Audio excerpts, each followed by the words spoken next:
आप जानते हैं कि हम तारीख के एक बहुत मुश्किल तरीन दौर और दिनों में रह रहे हैं और हम इस आलमी वबा से भी दो चार हो रहे हैं और ये वाकई मुश्किल है। मैं इस आलमी वबा के दौरान एक भाई और एक बहन को खो चुका हूँ और ये बहुत से लोगों के लिए सख्त रहा है, ना सिर्फ मेरे लिए बल्कि जो कुछ हो रहा है इसके बायस दुनिया भर से लोगों ने तकलीफ उठाई है। और आप कहते हैं सैमी, इस सब के दौरान हम क्या कर सकते हैं? और एक साथ दयानतदार होते हुए मैं सब कुछ नहीं जानता, लेकिन मैं ये जानता हूँ यही ये अजीम और कादर काम करने की काबिलियत है और खुदा काम करना चाह रहा है। मुझे याद है जब मुझे कैंसर था और मैं अपनी जिंदगी के बहुत बहुत मुश्किल दौर से गुजर रहा था और उस वक्त मैं तन्हा हुआ और मैं खुदा के साथ मिला और मेरा दिल उसके लिए इस कदर प्यासा था। और यीशु ने कहा, मुबारक हैं जो रास्तबाजी के भूखे और प्यासे हैं, क्योंकि वो शेर होंगे। और जब आप खुदा के लिए भूखे होते हैं, इसकी रास्तबाजी के लिए भूखे होते हैं,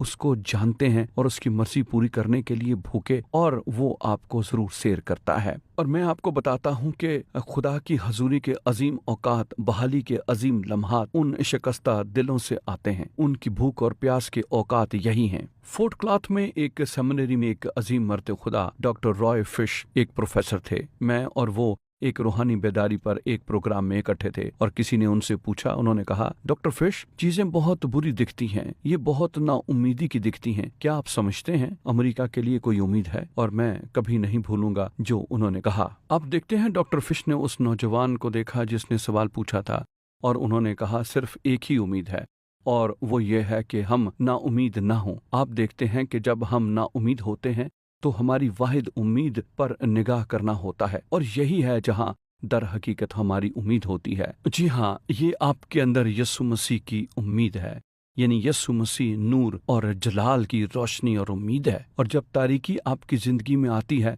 जब तारीकी आपकी बरादरी में आती है, जब तारीकी आपकी कौम में आती है, ये वो लम्हा है जब वो नूर जो खुदा ने आपके अंदर रखा है चमकता है। आपके अंदर मौजूद मसीह जलाल की उम्मीद है। ये है जब नूर चमक सकता है, यही है जिससे बहाली आ सकती है, ये है जब खुदा अजीम और कुदरत वाले काम कर सकता है। लिहाजा क्यों ना आज आप इस नूर को अपने अंदर चमकने दें।